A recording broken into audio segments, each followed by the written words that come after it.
Industrialisation de la République démocratique du Congo, à quand le retour aux productions d'avant indépendance? État de siège, politique dans l'Est et élections. Face à face spécial, je reçois ce mercredi 30 août après le journal de 19h, Julien Paluku Kahongya, ministre de l'Industrie. Rediffusion ce mercredi 30 août après le journal de minuit, ce jeudi 31 août après le journal de 7h. À quand le retour aux productions d'avant indépendance? Face à face aujourd'hui avec vous, monsieur le ministre de l'Intérieur, Julien Paluku Kahongya, bonjour. Oui, bonjour, monsieur Christian. Où en est-on avec la matérialisation du plan directeur d'industrialisation? On parlait à l'époque de 58 milliards, c'était en août 2021. 58 milliards à l'horizon 2040.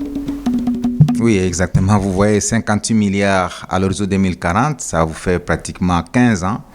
Et donc, si vous divisez 58 par 15, vous trouvez la proportion annuelle qu'il faut allouer à ces secteurs. 4 milliards à peu près. Mais qu'à cela ne tienne.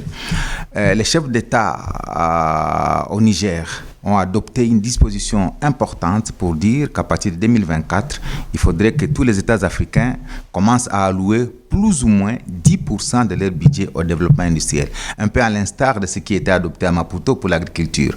Donc ça, c'est déjà un bon départ. 10%. 10% des budgets des pays africains alloués au développement industriel. On parle de 4 milliards en donnant le chiffre de 58 milliards. Pour nous, avec un budget de 15 milliards, ça ne fait que 1 milliard 5. On n'est même pas à la moitié de l'objectif alors. Oui, ça c'est l'ambition.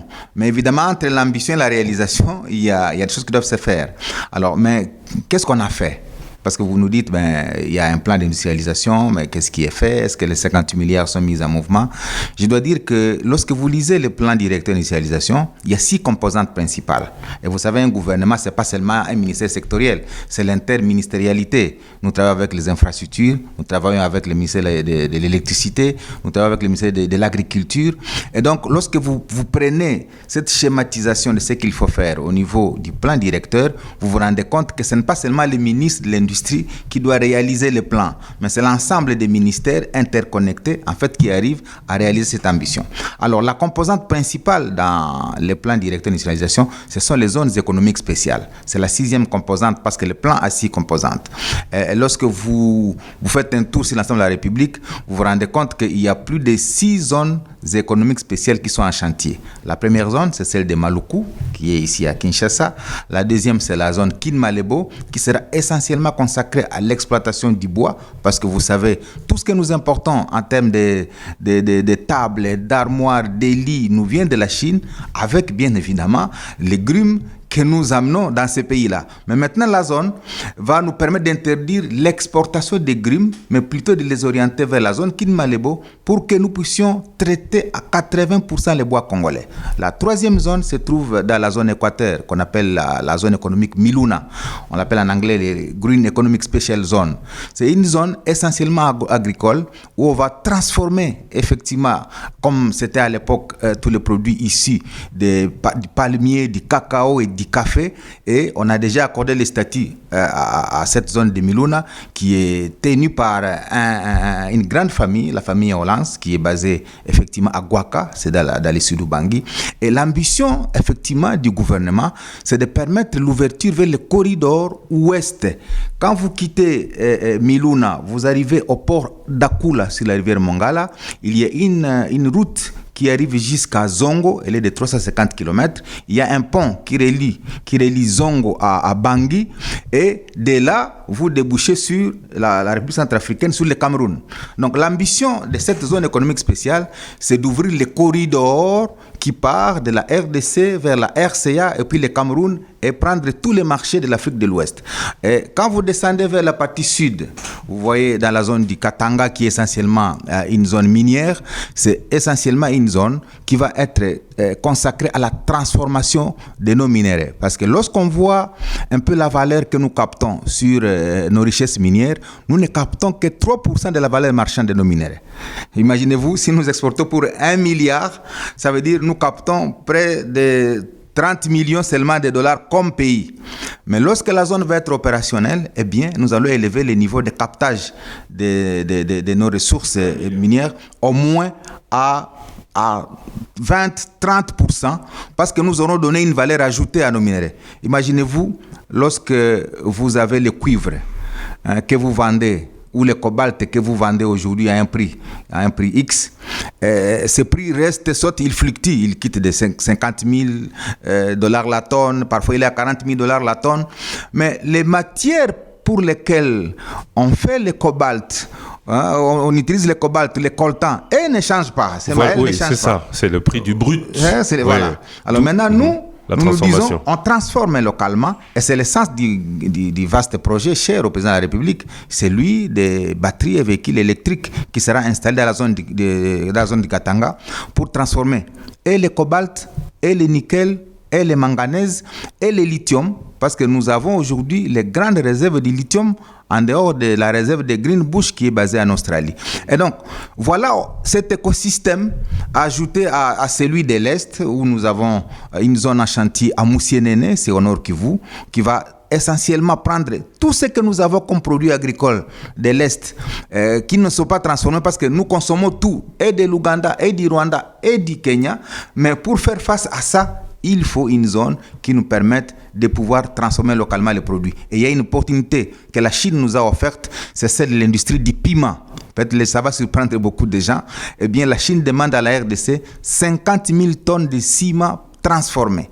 Et de piment ou de ciment? De piment. Voilà. 50 000 tonnes de ciment transformé pour servir à l'industrie militaire de la Chine. Vous savez que les piments sont utilisés dans l'industrie de fabrication de gaz lacrymogènes. Aujourd'hui, les piments utilisés aussi dans l'industrie de la câblerie. La câblerie, c'est-à-dire tous les câbles qui sont fabriqués, qui sont souterrains, on enduit ces câbles de matière pimentée pour permettre que les rats et les souris ne puissent pas les attaquer. Et donc, nous avons une demande de près de 50 000 tonnes. Et donc, c'est à l'Est que nous allons installer cette industrie de transformation du piment pour saisir cette opportunité chinoise. Je vais terminer par une grande opportunité, c'est celle de la transformation de notre cuivre en câble électrique. Aujourd'hui, nous sommes heureux d'annoncer à la face du monde que la RDC transforme son cuivre en câble électrique à Kinshasa par l'industrie Proton et à Lubumbashi par l'industrie MIS. Nous sommes à même aujourd'hui de devoir livrer sur le marché 1 million de kilomètres de câbles électriques par mois, ce qui nous fait 12 millions de kilomètres de câbles électriques fabriqués made in Congo. Et donc, on peut saisir et le marché congolais et tous les marchés de l'Afrique et donc participer à l'industrialisation et à l'électrification de l'ensemble de l'Afrique. Voilà plus ou moins les décors tels que plantés et tels que cela est initié au niveau du ministère sous la coordination bien entendu du chef du gouvernement qui est le Premier ministre et dans la droite ligne de la vision qu'a tracée le chef de l'État en disant nous devons faire de ce Congo ici un grand hub économique au centre de l'Afrique. Juste une question par rapport au Katanga minier. Vous dites qu'aujourd'hui, nous ne captons que 3%. L'objectif, c'est de 20 à 30%, vous l'avez dit. À quand l'objectif 100 ? Oui, l'objectif 100, c'est à terme. Quand vous voyez le développement de la Chine ou le développement de l'Europe, vous connaissez très bien l'Europe. L'Europe s'est relevée grâce au plan Marshall après la Deuxième Guerre mondiale. La Chine, avec Mao Tse-tung, a commencé la révolution industrielle vers les années 80. C'est aujourd'hui, 40 ans après, que la Chine devient la deuxième puissance mondiale. Et donc, si aujourd'hui, avec Félix Tshisekedi, nous commençons la construction de ces fondamentaux, nous sommes certains qu'à l'horizon 2030-2040, le Congo sera différent de ce qu'il est. Malheureusement, les Congolais ne veulent pas qu'on parle en termes de 10 ans, en termes de 15 ans. Tout le monde me demande, mais qu'est-ce que vous avez fait aujourd'hui? Je me dis, mais quand on suit la trajectoire de tous les pays qui se sont développés, il n'y a aucun pays qui s'est développé en une année ou en 2 ans. Quand un membre du gouvernement ou quelqu'un d'autre vous dit que s'il lui prenait le pouvoir, dans une année, il va développer un pays, ça c'est simplement du mensonge pour attirer la sympathie de l'opinion. Mais comme aussi scientifiques, nous devons quand même de restituer à l'opinion la vérité que développer un pays ne se fait pas par un coup de baguette magique. Pour développer un pays, il faut une planification. Et c'est le sens de notre plan directeur d'industrialisation que nous avons élaboré pour dire il nous faut 58 milliards pour construire et les infrastructures routières, et les infrastructures ferroviaires, et les infrastructures énergétiques, et les infrastructures portuaires, et les infrastructures aéroportuaires, et les zones économiques spéciales. Mais tout cela se déroule dans une planification sur 10 à 15 ans. 2040, vous dites, au horizon 2040. Je pense que nous serons là avec vous. Eh bien, je ne serai pas ministre de l'Industrie certainement, mais au moins, Si je suis en vie, je serai en train de voir comment ce plan sera en train d'être matérialisé. Alors, excusez-moi, je vais faire le Congolais. Vous avez parlé de 6 zones en chantier, puisqu'il faut commencer quelque part. 30 secondes, parlons de ces zones qui seront le départ de cette industrialisation accélérée. Où en est-on en clair dans l'installation de ces zones? Apparemment, l'Est agricole, on parle encore au futur.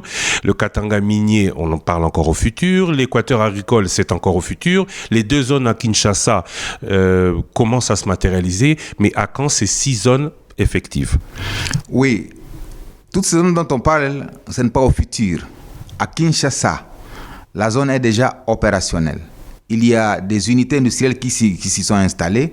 Déjà dans les 2, 3, 4 jours, nous attendons la validation de la présidente de la République pour nous donner les jours exacts.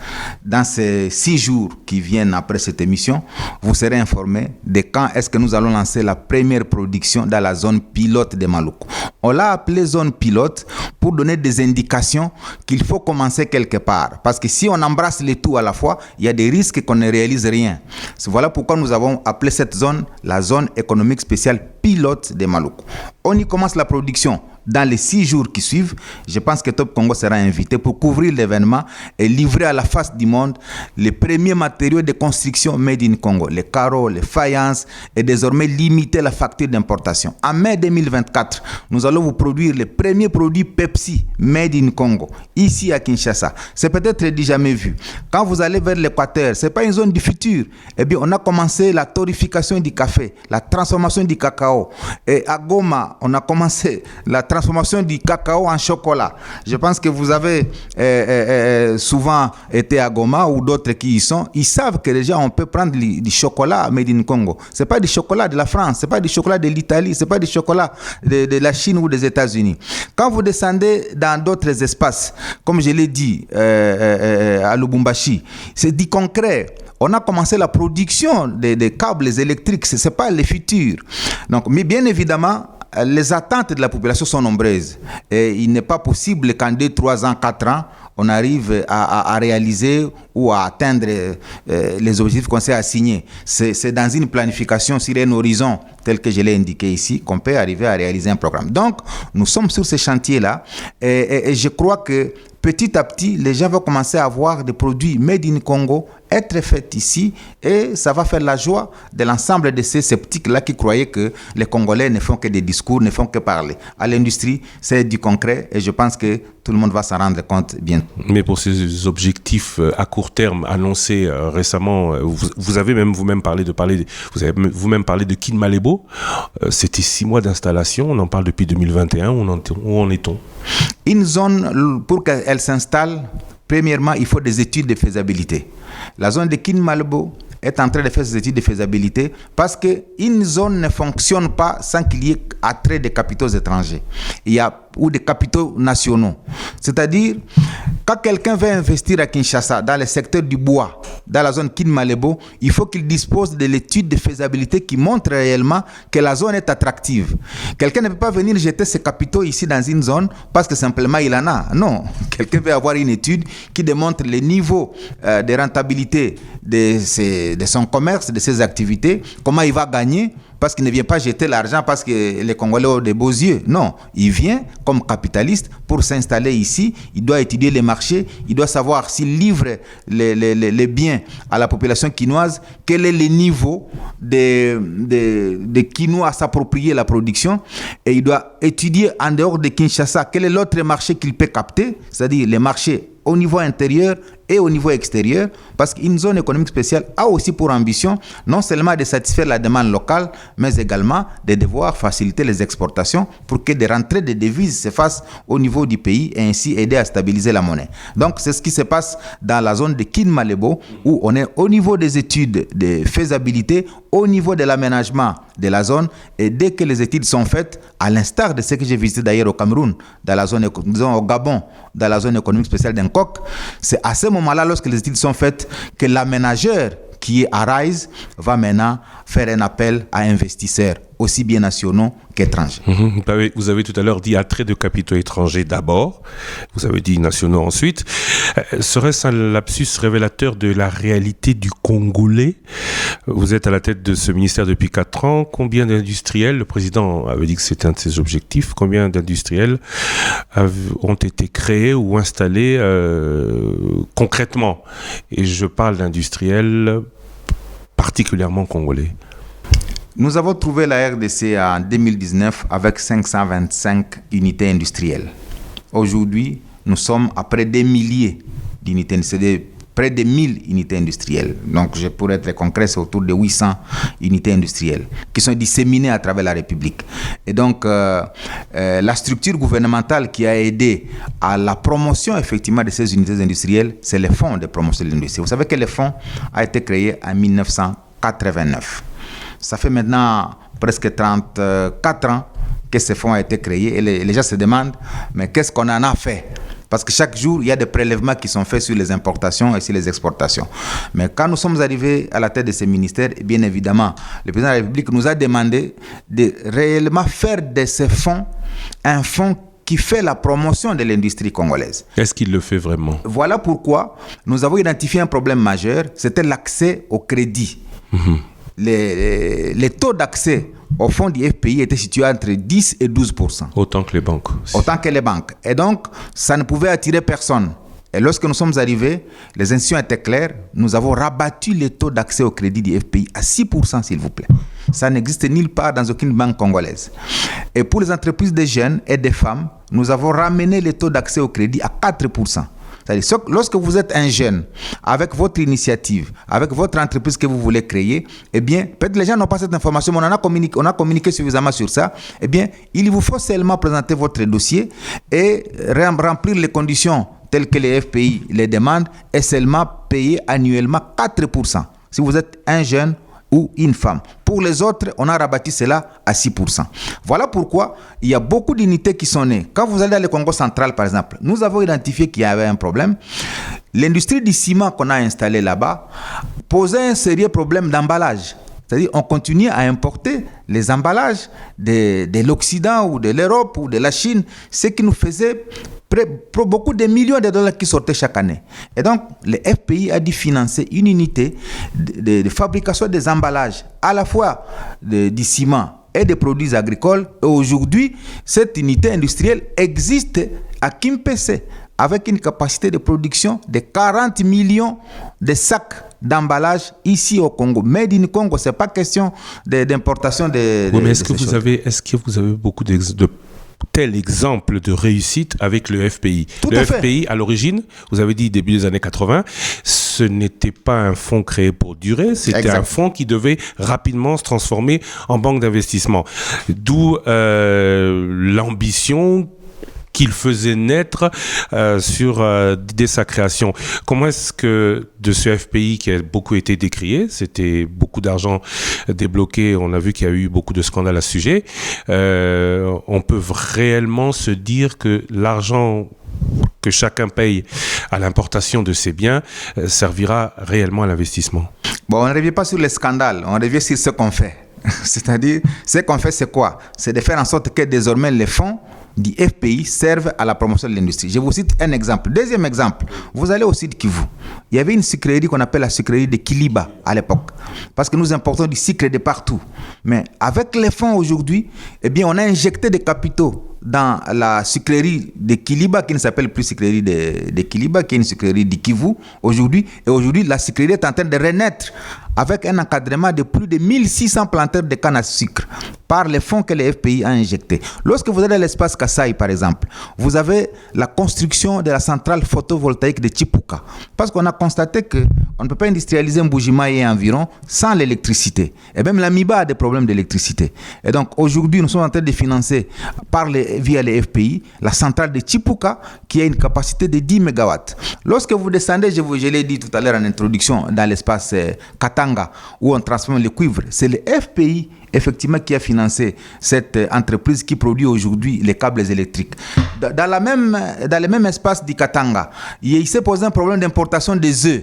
L'industrie des œufs, l'industrie alimentaire, agroalimentaire, c'est le FPI qui a financé effectivement Congo Œufs, qui est une grande entreprise qui fabrique, qui donne les œufs à la population congolaise. Lorsque vous redescendez un peu partout sur l'ensemble de la République, vous trouvez autant d'actions que le FPI, à travers la nouvelle orientation que nous lui avons faite, vous trouvez autant d'actions qui sont en train d'être faites pour essayer un peu de relever. Vous allez aujourd'hui dans les Bandundu, à Vanga précisément, dans les territoires de Bulungu.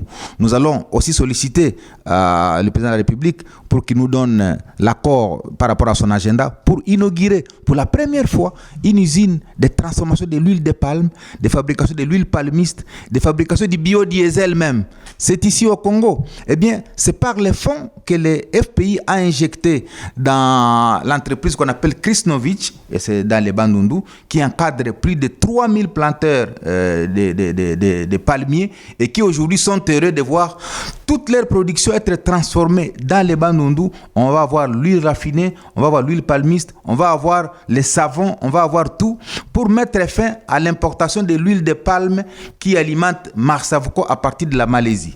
Vous savez que nous perdons des millions de dollars lorsque nous devons importer l'huile de palme de Malaisie. Alors qu'hier, on a produit...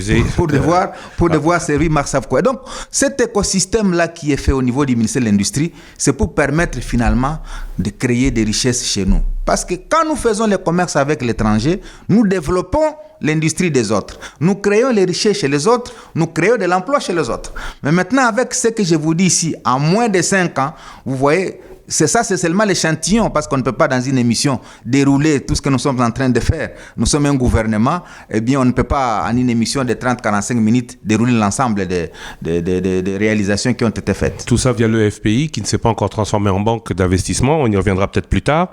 Mais la question originale, c'était de tous ces projets, combien sont... Tous sont Made in Congo, d'accord, mais combien sont congolais? L'important, ce n'est pas l'identité de l'investisseur. L'important, c'est l'activité à réaliser au Congo. Ce qui est vrai, c'est que nous avons, avec le ministère qui est en charge de l'emploi et celui qui est en charge de la formation professionnelle, nous avons donné un certain pourcentage par rapport à la limitation du personnel d'origine étrangère.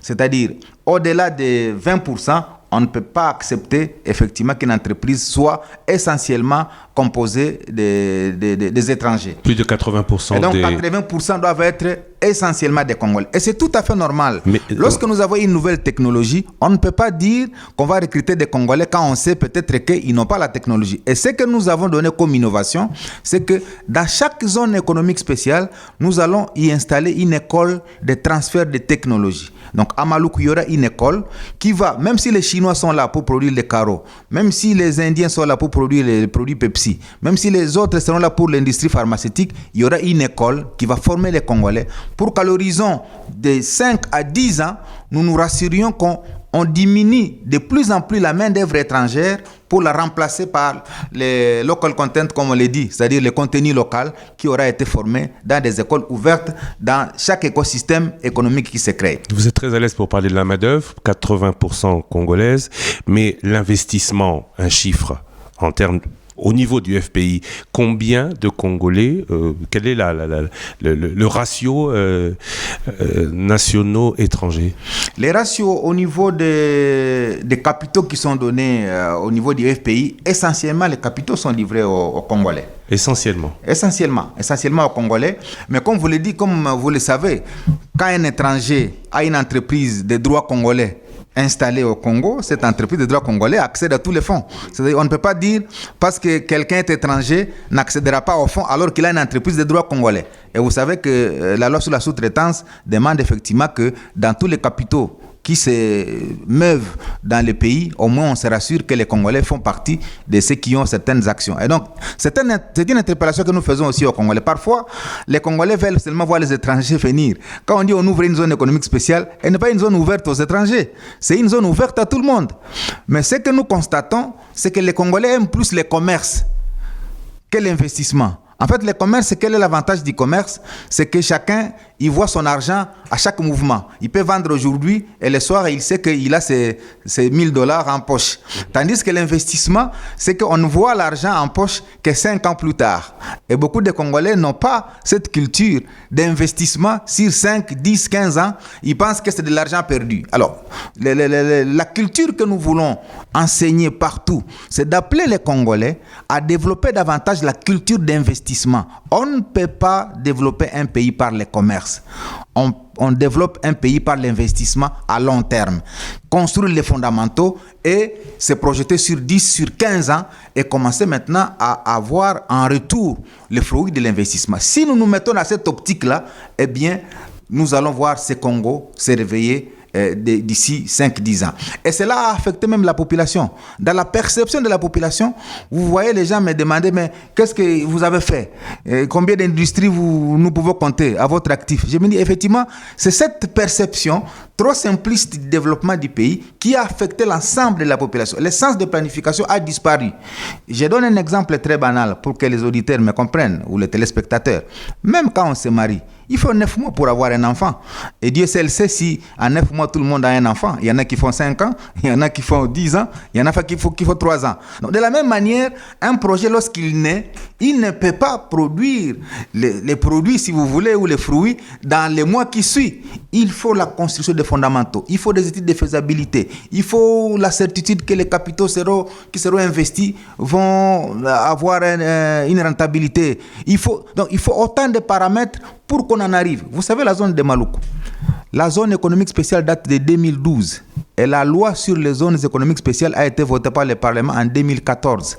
Mais c'est 9 ans plus tard, c'est-à-dire en 2023, que nous allons sortir la première production. Donc je crois qu'il faut que les gens se mettent dans cette optique-là, de comprendre qu'un développement ne se fait pas par un coup de baguette magique. Un développement se planifie sur les cours, les moyens et plus sur le long terme. Il n'y a aucun développement qui se fait dans le court terme. Il n'existerait pas. Et on reparle du plan directeur d'industrialisation. Vous avez annoncé 58 milliards. On ne les aura pas à l'horizon 2040. Et la question suivante est, à quel horizon pensez-vous que la RDC pourra revenir à son niveau de production d'avant l'indépendance? Moi, je pense que déjà d'ici 2030, c'est-à-dire dans 7 ans, nous pourrions déjà atteindre les niveaux de 2060. Parce qu'en 1960, nous avions autour de 9600 unités industrielles. Alors, si en 2023, nous sommes déjà à près de 1000 unités industrielles, et avec les effets multiplicateurs et le travail qui est fait aujourd'hui, nous pensons que dans les 7 ans à venir... Vous allez multiplier le charroi par 5. Nous allons multiplier effectivement par 5 ou par 6. Pourquoi? Parce que lorsque une entreprise s'installe, je vous donne un exemple. Pepsi vient de s'installer dans la zone de Maluku. C'est à la fois une entreprise américaine et indienne. Quand celui-là s'installe, ça crédibilise davantage les pays. Quand les Chinois qui produisent les carreaux à Maluku s'installe, ça crédibilise davantage les pays. Quand on installe une zone, par exemple à Miluna, dans le sud d'Ubangi, nous avons vu l'Union européenne se joindre à nous pour dire, nous aussi, nous allons commencer à financer maintenant la route qui va du port d'Akula jusqu'à Zongo. Donc, autant d'initiatives locales qui sont faites, c'est autant d'attractions de nouvelles initiatives. Donc, on peut commencer par 5 aujourd'hui, mais cet écosystème que nous construisons avec l'amélioration du climat des affaires va permettre effectivement que dans les 7, 8, 10 ans qui viennent, il y aura des effets multiplicateurs qui permettront de ne plus suivre le même rythme que nous avons connu à la première année, mais désormais, à la deuxième année, peut-être de doubler, à la troisième année, de quadrupler, à la cinquième année, de quintupler, et ainsi arriver à l'horizon 2030-2040 avec 10 000 unités industrielles, et moi je pense que c'est possible. Donc en 2030, le ministre de l'Industrie nous le dit de manière solennelle aujourd'hui, nous reviendrons ou nous atteindrons le niveau de 1960. D'ailleurs, c'est tard. C'est tard. Moi je pense que nous sommes déjà sur la voie, mais en 2030, je peux confirmer que l'élan étant ce qu'il est aujourd'hui et la volonté étant affichée au niveau politique, parce que lorsque vous voyez des pays qui ont réussi, il y a un élément important qu'il faut considérer, c'est la volonté politique. Mais à la volonté, on ajoute la détermination et la planification. Parce qu'on peut avoir la volonté, mais si on n'est pas déterminé et si on ne planifie pas, la volonté ne va pas faire la planification. Ce qui est visible aujourd'hui, c'est qu'au moins dans chacun des ministères, au niveau de notre gouvernement, on sent qu'il y a maintenant des plans qui sont élaborés. Mais bien évidemment, beaucoup diront, mais il y a eu plusieurs plans qui sont restés dans les tiroirs. C'est tout à fait normal. Aujourd'hui, au moins, on a un budget qui a dépassé les 10 milliards de dollars en ressources propres, ce qui n'avait jamais existé plutôt. Ça veut dire quoi? Ça veut dire que si nous avons un budget de 10 milliards en ressources propres et qu'on respecte la structure d'un budget en allouant 30% du budget aux investissements, eh bien, donc on est à même d'investir 3 milliards chaque année. C'est que en 10 ans, on peut investir 30 milliards. Ça, c'est lorsque le budget est stationnaire. Mais si déjà on a un budget de 10 milliards et qu'on commence à construire les fondamentaux, on va élargir l'assiette fiscale et donc l'année suivante, on n'aura plus un budget de 10 milliards. On va passer à 16 milliards, on va passer l'année suivante à 20 milliards. Et donc si on prend les 10% de chaque budget de manière exponentielle, on peut considérer que dans les 10 ans qui arrivent, eh bien, on peut avoir investi autour de 50 à 60 milliards dans les vrais investissements pour créer un écosystème économique à même de faire de la RDC réellement une gâchette au centre de l'Afrique, comme le disait Frantz Fanon. En termes de pourcentage, à la date d'aujourd'hui, budget 2023, quel est le pourcentage attribué à l'investissement? Bon, de manière théorique, parce que nous avons adopté un budget qui n'est pas encore passé par le Parlement d'autour de 16 milliards de dollars.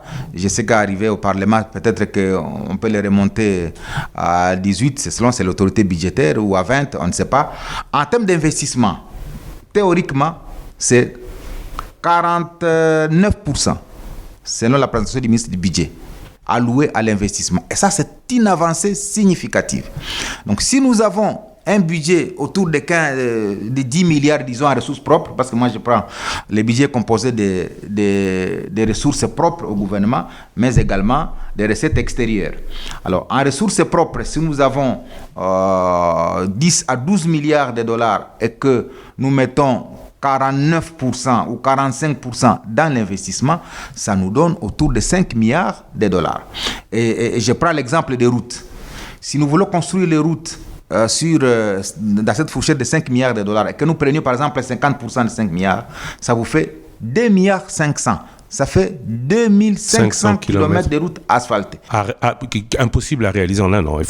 C'est impossible à réaliser. Il faut se le dire. Il faut se le dire, mais au moins on peut se donner cette ambition de dire on affecte 50% du budget d'investissement aux infrastructures routières. Parce que lorsque vous passez dans tous les pays, qu'il s'agisse des dragons asiatiques ou des tigres asiatiques, c'est-à-dire la Corée du Sud, les Philippines, Thaïlande, Taïwan, vous ajoutez maintenant le Japon, vous ajoutez la Chine, la première chose que ces pays ont faite, c'est de pouvoir construire les infrastructures. Et donc, dans notre gouvernement, il y a cette ambition-là de dire on doit consacrer des ressources importantes dans l'amélioration des infrastructures parce que de ces infrastructures dépend le reste du développement. Les pays étant grands, 2 345 000 km, vous le verrez dans les plans d'industrialisation, on ne peut pas développer ces pays sans route, sans chemin de fer, sans port, sans aéroport et sans cet écosystème-là qui permet l'interconnexion de toutes les provinces et de tous les territoires. Et c'est l'essence même du programme présidentiel qu'on appelle PDL 145 territoires. Parce qu'on a compris effectivement que depuis 1960, il y a un développement presque centré sur Kinshasa. C'est-à-dire, les gens pensent que quand on a parlé de Kinshasa et quand on a aménagé quelque chose à Kinshasa, on a parlé de la République. Non. Le président s'est rendu compte qu'il y a un problème très sérieux, c'est que on peut estimer avoir fait quelque chose à Kinshasa, mais oublier qu'il y a 145 autres territoires qui ne sont pas atteints. Et donc, désormais, on a inversé la tendance pour nous dire, nous devons commencer par les territoires pour remonter maintenant vers le niveau central. Et c'est le sens de l'affirmation du principe de décentralisation qui est consacré dans notre Constitution. Pour dire, nous devons davantage transférer et les compétences et les ressources au niveau des entités de base pour que celles-ci, en s'autonomisant, nous permettent d'atteindre 70% de notre population. Parce que Kinshasa, c'est 16 millions d'habitants, mais la RDC, c'est 100 millions d'habitants. Et à Kinshasa, il faut faire attention. En 1960, La RDC avait 16 millions d'habitants. 63 ans après, la RDC a 100 millions d'habitants. Si on fait la même projection statistique, c'est que Kinshasa, qui a 16 millions d'habitants aujourd'hui, 60 ans après, Kinshasa aura 100 millions d'habitants. Et donc, il faudrait que les autorités commencent à élaborer une planification qui permette à Kinshasa de faire face à 100 millions d'habitants d'ici 60 ans. Et c'est le sens de tous ces plans que nous élaborons. Bon, malheureusement, les plans relèvent des réalisations invisibles par les communs des mortels. Quand vous dites à quelqu'un que vous avez élaboré un plan, il dit mais qu'est-ce que vous avez fait? Mais je pense qu'on n'est pas obligé seulement à parler à ceux qui n'ont pas la compréhension totale du développement d'un État. Quand nous arrivons dans une émission comme celle-ci, chez Top Congo, je crois que l'avantage que vous avez, c'est que Top Congo a aussi un caractère pédagogique. C'est question aussi de devoir éduquer la population sur la manière dont un pays se développe. Tout le monde pense qu'un pays se développe seulement parce que tel a dit, bon, nous voulons atteindre ceci et ça doit se faire le lendemain. Non, ça ne se fera jamais. Donc, je crois qu'il faudra davantage éduquer la population sur les étapes de développement d'un État. Ça ne se fera pas en un mois, ça ne se fera pas en une année, mais c'est souvent à l'horizon de 10, 15, 20, 30 ans. Pédagogie pour Top Congo, mais aussi pour vous politiques qui souvent promettez, y compris l'irréalisable. Parlons politique maintenant. Je suis un peu gêné parce que j'ai envie de prendre ce sujet-là de manière scientifique d'abord. Je reviens sur une thèse que vous êtes en train de préparer, où vous présentez un doctorat à l'UNIKIN, sur la résolution des conflits à l'est de la République démocratique du Congo, dans laquelle thèse vous semblez ne pas être d'accord avec l'état de siège. Alors ma question est la suivante, elle sera directe. Je ne sais pas si je parle aux politiques ou aux scientifiques. Quel est le combat interne qui existe entre le scientifique Julien Paluku et le politique membre du gouvernement Julien Paluku, qui se trouve dans un gouvernement où on défend une thèse que le scientifique combat? Bon, les combats internes, c'est la rationalité, c'est la raison. Ce qui est vrai qu'un scientifique parle sans beaucoup de gants. Un politique, il parle en considérant qu'il se trouve dans une sorte de moule qui donne des orientations stratégiques par rapport à des questions. Et donc, par rapport à cette question, il a été organisé une table ronde. Vous avez suivi par rapport à la situation sécuritaire à l'Est. Mais les résultats de cette table ronde ont été amenés chez le président de la République par le Premier ministre.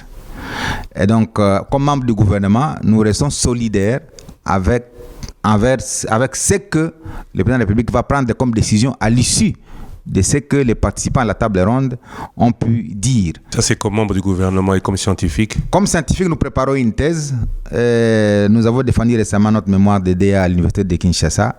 Nous parlons des conflits au Nord Kivu, où nous sommes en train de démontrer effectivement par ce qu'on appelle le pentagone managérial comment on peut arriver à trouver des réponses à la crise qui n'a que trop duré.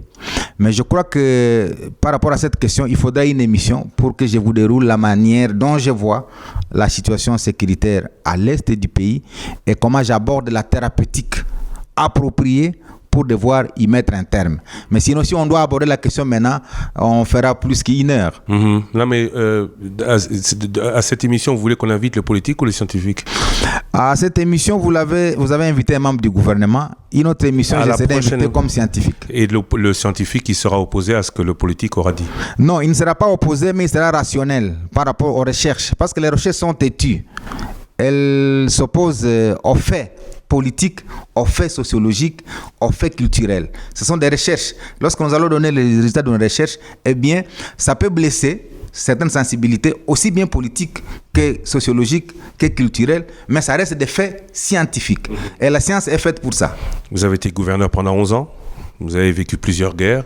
M23, Kunda, tout ça vous connaissez? Bon, je ne connais pas, j'ai vécu. Quelle est la meilleure approche selon vous? Maintenant, je parle aux politiques. Oui. Qui est scientifique, qui doit être dans la solidarité, mais le gouverneur a été politique. La question de l'Est, je dois dire qu'il y a eu des réponses qui avaient été prises à l'époque, mais qui n'ont pas été réellement des solutions. Je prends l'exemple de toute la série de négociations. On a convoqué la conférence de Goma, on a fait les actes d'engagement en 2007-2008, on a fait les accords de paix entre les CNDP, les gouvernements et les groupes armés. On a créé autant d'écosystèmes pour croire que c'était la fin de la guerre. Mais dans la thèse que je suis en train de faire à l'université de Kinshasa, c'est que je crois qu'on a raté deux choses. La première, c'est la construction de notre système de défense. L'armée. Et nous avons une armée qui est presque une pyramide renversée en termes d'âge, en termes de grade. Et lorsque vous voyez le président de la République aujourd'hui s'investir dans le recrutement, c'est parce qu'il a vu effectivement les problèmes. C'est que la structure de notre armée demande qu'il y ait un renouvellement, mais au-delà du renouvellement, il faut un équipement. Au-delà de l'équipement, il faut une professionnalisation. Et donc, lorsque vous voyez les rapports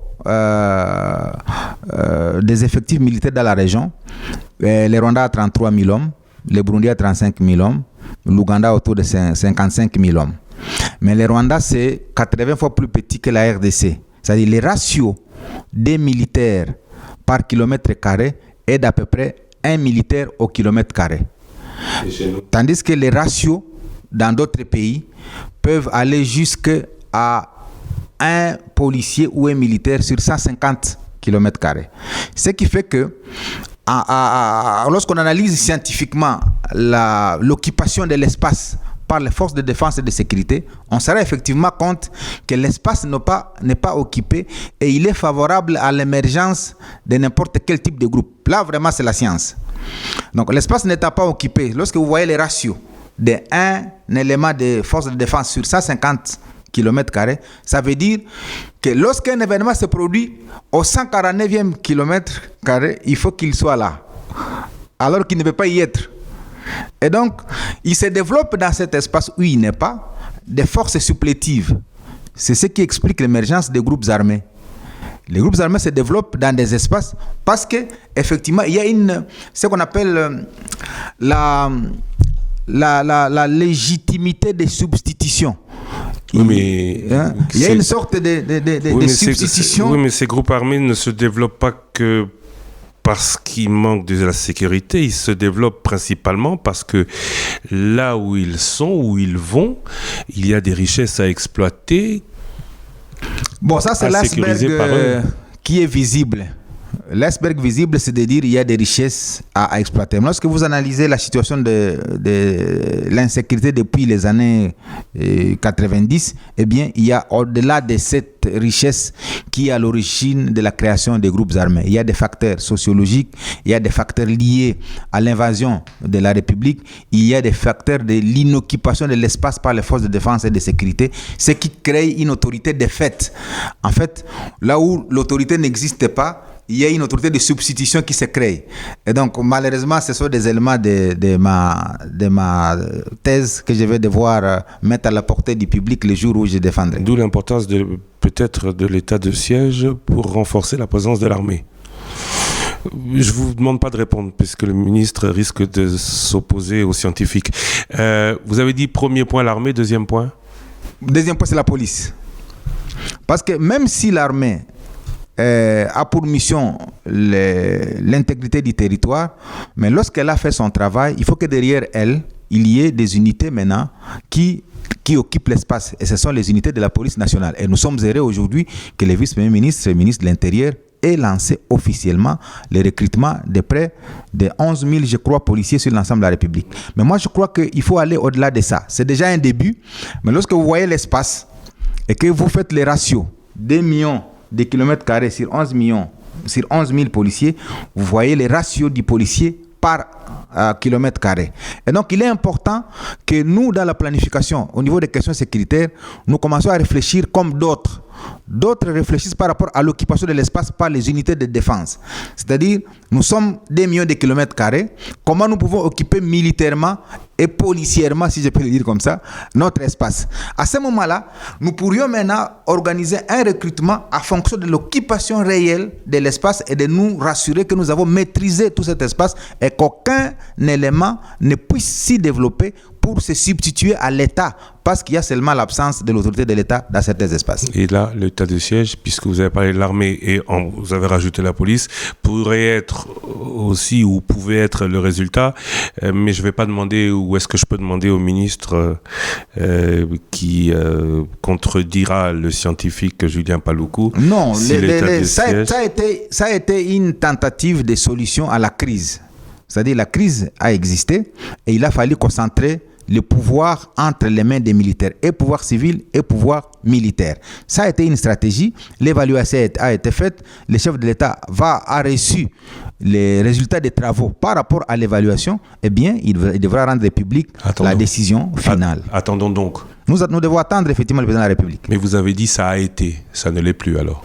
Oui, c'est-à-dire, ça a été, l'évaluation a été faite d'abord par le chef du gouvernement. J'étais d'ailleurs je faisais partie de ceux qui allaient dans les différentes missions d'évaluation et à Goma et à Nituri. Mais au-delà de ça, le chef de l'État a dit qu'il faut convoquer une table ronde pour élargir l'évaluation à d'autres couches. Ça a été fait ici à Kinshasa et les résultats transmis officiellement au président de la République, il va les lire, il va, en tant que chef de l'État qui a le pouvoir régalien, il va maintenant adapter la solution et à ce que lui connaît comme commandant suprême et à ce que la table ronde lui aura recommandé pour sortir peut-être une solution médiane qui va rendre public et que nous aurons à découvrir tous. Et à laquelle vous adhérez. Mais tout à fait. Lorsque le chef de l'État, qui a beaucoup de connaissances des paramètres que nous ne connaissons pas, parce qu'il a des paramètres externes, des paramètres internes, des paramètres sécuritaires que nous ne connaissons pas, lorsqu'il aura analysé profondément les résultats des rapports, l'état des sièges, avec ce qu'il connaît, il trouvera une solution médiane à laquelle tous nous allons adhérer comme commandant suprême des forces armées. Comprenez-vous Martin Fayulu, qui conditionne aussi sa participation aux élections, aux opérations dans le Rutshuru et le Masisi? Bon, moi je pense que d'abord comme acteur politique, ça fait mal que Rutshuru et Masisi ne puissent pas aller aux élections. Mais comme vous le savez, la loi sur la répartition des sièges a donné une partie de la réponse à ça. C'est qu'on a défini le nombre de sièges pour Masisi, c'est 8 sièges. On a défini le nombre de sièges pour Rutshuru, c'est 7 sièges. Sur la base de l'ancien enrôlement. On a parti d'une constante. Ça aurait pu être plus. On est parti d'une constante. Moins. Le Nord Kivu a toujours eu 48 députés nationaux. Mais avec la nouvelle loi électorale, le Nord Kivu a 47. C'est le deuxième poumon électoral en RDC. Après Kinshasa, c'est le Nord Kivu. Et donc, depuis 2006, je suis en même temps statisticien aussi, depuis 2006, il s'est observé une constante dans l'accroissement de la population. Et c'est ce qui a fondé la décision de la CENI pour dire, comme il y a une constante qui s'observe depuis 2006, et que Masisi, Rutshuru, Beni, Butembo, Lubero, Walikale ont toujours le même nombre de sièges, on n'a pas de raison, même s'il n'y a pas eu un enrôlement, de devoir éviter que ces entités ne puissent avoir leur siège. Et on a respecté la constante statistique pour devoir attribuer les sièges à Rutshuru. Donc ça, c'est une première chose. Maintenant, ce qui reste, il y a un cas de jurisprudence. Butembo et Beni, en 2018, n'avait pas voté à la suite des motifs qui avaient été évoqués à cette époque-là. Si réellement l'ambition du gouvernement, c'est de devoir organiser les élections dans ces entités et que les sièges sont connus, moi je pense que si les conditions deviennent difficiles, eh bien, on pourrait peut-être postposer l'élection de Rutshuru et de Masisi et rassurer l'opinion qu'il y aura élection. Et c'est pourquoi je suis de ceux qui pensent, et là c'est un point de vue qui m'engage, que la CENI pourrait ouvrir les bureaux de réception et de traitement des candidatures à Goma. C'est-à-dire, on peut enregistrer les candidats de Rutshuru, on peut enregistrer les candidats de Masisi parce que les sièges sont connus. Oui, mais leur population ne s'étant pas enrôlée, on ne connaîtra pas le nombre d'électeurs et ils ne pourront pas voter. Oui, ils ne pourront pas voter, mais les sièges sont connus. Et donc, il n'y a pas de raison, les sièges étant connus, de ne pas aussi connaître les candidats. Mais les candidats sans pour autant que les électeurs ne puissent s'exprimer le jour du vote. Non, on attend maintenant les jours où l'environnement va permettre l'élection, d'aller aux élections. À Butembo et à Beni, c'était la même chose. Les candidats étaient connus, les sièges étaient connus et on a attendu. Mais encore, faut-il que nous respections l'indépendance de la CENI parce que c'est à elle de prendre la décision de savoir est-ce qu'on enregistre les candidats de Rutshuru et de Massissi ou pas. Comme c'est une structure indépendante, c'est le point de vue que j'aimais, c'est un point de vue personnel, mais je m'attiendrai à la décision que la CENI va devoir prendre comme une structure indépendante. Le président de la République avait déclaré lors d'un passage à Beni, à la société civile, que ce serait l'échec de son bilan s'il n'y avait pas la sécurisation totale, ou en tout cas la sécurisation accrue de la zone. Vous qui êtes de ces partisans, les élections arrivent, la campagne avant, comment est-ce que vous défendrez ce bilan ? Oui, moi je pense que la situation sécuritaire, c'est une donnée difficile à cerner. Et comme vous le savez, vous avez suivi toute l'actualité de la région. Je pense que vous avez aussi lu l'ouvrage de Charles Onana. Il y a beaucoup d'imbrications dans la situation sécuritaire de l'Est. Il y a des questions diplomatiques, il y a des questions politiques, il y a des questions internationales, questions régionales, sous-régionales. Et donc, le président de la République est en train de privilégier les trois options. L'option diplomatique, c'est l'essence du processus de Nairobi et de l'affaire des routes de Luanda. Ça, c'est important parce qu'un pays ne peut pas évoluer en vase clos. Il faut qu'il soit en accord avec d'autres États et c'est l'essence de l'intégration régionale. Et donc, l'option diplomatique, c'est pour dire il ne faudrait pas qu'on accuse le président de la République, Félix Tshisekedi, d'avoir pris une décision seule sans tenir compte de ce que les autres États disent.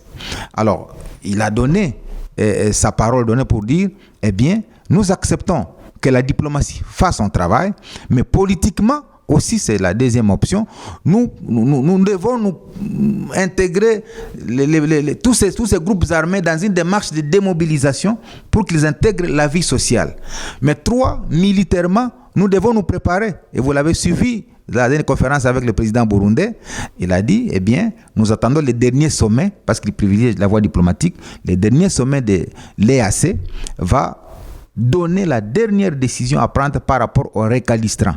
Et comme il se prépare, si vous visitez Kitona, si vous visitez Kamina, vous allez vous rendre compte qu'il y a une bonne préparation de nos forces de défense et de sécurité. Et donc, le jour où toutes les voies seront épuisées, eh bien, le président va dire à sa population, nous avons tenté avec la voie diplomatique et avec la voie politique, ça n'a pas marché. Et nous actionnons la troisième voie, qui est la voie militaire, et tout le monde lui donnera raison, y compris les peuples congolais. Et c'est donc cette démarche que nous devons continuellement expliquer à la population pour nous dire qu'un État n'évolue pas seul. Il doit s'inscrire dans une démarche régionale, sous-régionale, internationale, pour ne pas être finalement écarté de la logique d'intégration régionale. Monsieur Julien Paluku, merci. Vous êtes Burek, c'est votre parti. Alliance AB50, c'est votre regroupement politique. Vous préparez aux élections. Vous serez, vous, candidat à Butembo, hein? À Lubero. C'est le territoire de Lubero. C'est le territoire le plus peuplé de la République. Vous avez été élu sans cesse depuis 2006. Si. Quelles sont vos ambitions? Vous avez été gouverneur, vous êtes aujourd'hui ministre. Oui, je suis candidat député national. Je suis chef d'un regroupement. Vous avez dit Alliance Bloc 50. Bloc 50, ça veut dire nous ambitionnons avoir 50 députés à l'Assemblée nationale. 50 députés, ça veut dire plus que n'importe quel... Plus qu'un groupe parlementaire. Plus qu'un groupe parlementaire. Pourquoi? Pour peser plus, pour être... votre prochaine ambition, c'est Premier ministre en attendant le deuxième mandat de Félix Tshisekedi? Non, l'ambition, c'est de participer à la gestion du pays. Quand vous avez 50 députés à l'Assemblée nationale, c'est-à-dire, vous devez influencer la politique nationale par la qualité des initiatives et législatives et autres que vos députés vont devoir faire. C'est ça l'ambition, c'est de participer à la vie nationale. C'est surtout peser. C'est surtout peser. 50, c'est beaucoup. Participer à la vie nationale à travers les 50 députés. C'est une ambition, bien sûr. Et bon, une ambition peut être atteinte comme elle ne peut pas l'être. Mais au moins, nous avons fixé la barre à 50. Et c'est pourquoi nous appelons Alliance Bloc 50. Une alliance dans laquelle le BUREC se trouve, et le BUREC, c'est lui qui assure la présidence de cette alliance Bloc 50. Et comme vous le savez, le BUREC, depuis le mois de décembre 2021, avait tenu son congrès à Bukavu pour désigner le président Félix Tshisekedi comme son candidat président. Tous les autres que vous êtes en train de voir, ils viennent évidemment après le BUREC qui avait pris 2 ans avant l'organisation des élections, déjà la décision de désigner Félix Tshisekedi comme son candidat. Et en 2 ans, rien n'a changé, vous le soutenez? Si. Nous avons que les regroupements avec d'autres. Nous sommes 8 partis à l'intérieur du regroupement et le regroupement lui-même a désigné le président Félix Tshisekedi comme candidat aux élections de 2023. Tout à l'heure, je parlais d'ambition. Ma question, c'était sur l'ambition.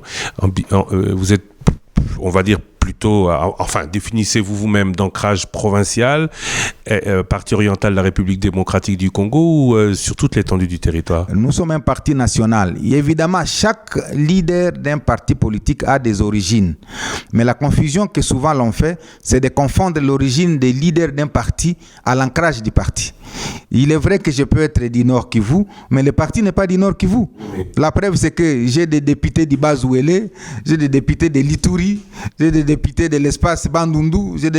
Donc, vous comprenez que l'origine d'un leader peut être d'une province, mais l'ancrage est toujours national et le parti est national. Lorsque je repasserai ici, après les élections du 23 décembre 2023, je vous dirai la répartition des élus de l'AB50 sur l'ensemble du territoire national et vous comprendrez que nous avons un ancrage plutôt national, mais le leader du regroupement est bien évidemment a des origines. Pour peser plus sur la primature et le gouvernement ou l'Assemblée nationale que sur les assemblées provinciales de la partie orientale de la République démocratique du Congo. Nous avons des ambitions de participer à la gestion du pays et au niveau central et au niveau provincial. L'ambition, c'est d'avoir autant d'acteurs politiques qui participent à la prise de décision au niveau central, autant d'acteurs politiques qui participent à la prise de décision au niveau provincial, c'est-à-dire des gouverneurs, des ministres provinciaux, des présidents des assemblées. Et donc, c'est une ambition légitime pour tout acteur politique. Parce qu'on ne peut pas être un acteur politique sans rechercher la gestion d'un pouvoir. Donc, c'est tout à fait normal. On y arrive, hein. Ouais. Parce que la première question, c'était l'ambition. Vous avez été gouverneur, vous êtes ministre, Premier ministre, président de l'Assemblée nationale. Non, la situation politique du pays détermine la qualité des acteurs qui dirigent les institutions. Je ne veux pas parler intuito personné. Ouais. J'aime pas parler des hommes. Ouais. J'aime pas parler des ambitions des hommes. Ouais. J'aime parler de l'ambition du groupe. Ouais. L'ambition du groupe, c'est peser plus sur les politiques provinciales ou la politique nationale. L'ambition du groupe, c'est à la fois participer à la gestion des politiques publiques au niveau provincial parce que nous, personnellement, nous sommes tenants de la décentralisation. Et donc, nous pensons qu'il faut davantage transférer les compétences et les ressources au niveau provincial et local pour permettre le pays de décoller. Le pays ne décollera pas à partir de Kinshasa. Ce n'est pas un ministre qui construit les caniveaux. Ce n'est pas un ministre qui construit les petits centres de santé ou les petites écoles de 6 classes. Non.